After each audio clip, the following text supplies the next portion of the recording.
È ora di andare in vacanza e prima di riporre tutta l'attrezzatura per ricominciare a fare birra dopo l'estate voglio fare un resoconto di questa stagione brassicola. Io sono Lucio, sei su Homebrewing Diary e questo è il finale di stagione, dopo la sigla. Questa stagione è iniziata con la We Heavy, una birra in cui ho voluto provare a replicare il gusto del caramello salato. Le versioni senza sale sono venute abbastanza in stile, quindi gusto piacevole e caramelloso. Quelle in cui ho aggiunto il sale invece non mi hanno convinto del tutto. Probabilmente dovrò riprovare. Ma prima di continuare, raccontami com'è andata la tua stagione brassicola. Sei soddisfatto? Dimmelo nei commenti. Dopo la prima birra è arrivato il mulino che sostituiva quello autocostruito che stavo utilizzando. Ho quindi voluto provare a fare uno stile in cui la torbidità fosse, diciamo, mascherata e sono andato con la New England IPA, una birra molto luppolata e che mi ha dato hop creep e quindi bottiglie Fontana. Ne ho concluso che decisamente non sono ancora pronto per questo stile. Un'altra miglioria è stata quella della pentola Klarstein All in One da 30 litri. Decisamente una comodità, infatti basti pensare che alla fine del brew day dovevo e devo lavare solamente una pentola invece che 3.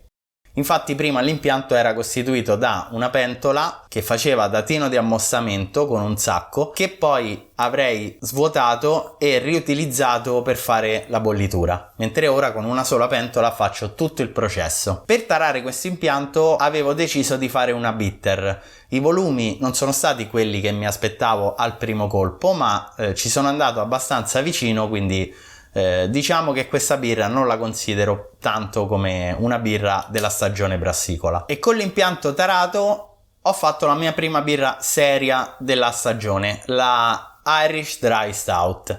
Anche qui ho avuto dei problemi, infatti le farine avevano completamente bloccato il filtro bazooka. Dopo questa birra sono passato a utilizzare il sacco all'interno del cestello che contiene i grani e ho tolto il filtro bazooka. In questo modo la pompa riusciva a ricircolare più facilmente. La birra è venuta abbastanza bene, anche se ovviamente dopo qualche mese ha iniziato a invecchiare, ma diciamo che non è arrivata molto in là perché è finita abbastanza presto. E arriviamo quindi al 2022, siamo a metà stagione e l'altra new entry è stato il fermentatore troncoconico in acciaio. Questo fermentatore ha la possibilità di spurgare i lieviti dal fondo, cosa che ho fatto solo una volta perché lo trovo poco utile per i volumi molto piccoli di birra che faccio di solito. In questo fermentatore ho fermentato come prima birra una blanche con fiori di sambuco che mi ha soddisfatto ma che dopo un po', diciamo, mi ha un po' stufato, forse a causa del sapore molto particolare che aveva. Sono quindi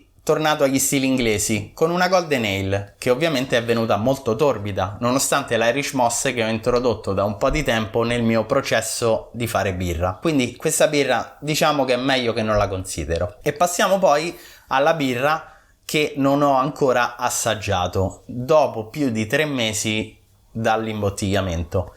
Parlo della Imperial Stout, che è una birra che ho voluto fare più che altro per provare la capacità dell'impianto e metterlo alla prova. Volevo infatti capire quanti litri riuscivo a fare all'interno del mio impianto. Il risultato è stato una OG molto bassa, più del previsto, e lo sparging bloccato. Probabilmente avrei dovuto fare una taratura ad hoc proprio per questo stile che conteneva una quantità folle di grani all'interno della pentola. E per bilanciare una birra così alcolica sono passato a una birra low alcol che aveva solo 300 grammi di malto per 10 litri di birra. È una birra che è venuta molto amara, infatti le gettate di luppolo andranno ripensate sia in boil che in dry hopping, ma sicuramente ritenterò con questo stile, chiamiamolo così. Poi con l'arrivo del Floaty ho brassato una brown ale, uno stile inconsueto ma con cui ho controllato la fermentazione ogni 30 minuti sullo smartphone. La birra può decisamente migliorare, ma l'esperienza di sapere a che punto è la fermentazione in ogni istante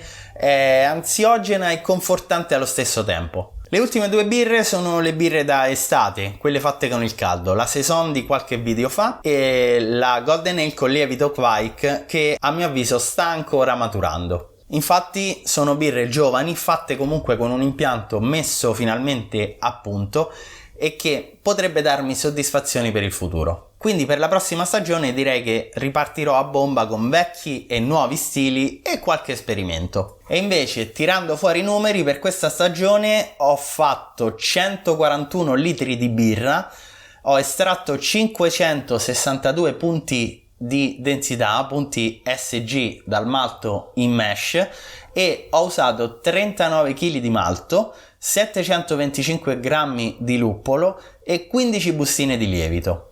Le bottiglie tra piccole e da mezzo litro, quindi da 0,3 da mezzo litro, neanche le conto, e ho prodotto 6,54 kg di CO2 durante le fermentazioni, senza contare quella prodotta con lo zucchero in priming. E per questa stagione brassicola è tutto. Se il video ti è piaciuto lascia un like per la birra in generale, raccontami nei commenti com'è andata la tua stagione brassicola e iscriviti al canale per non perdere i prossimi contenuti che ricominceranno dopo l'estate.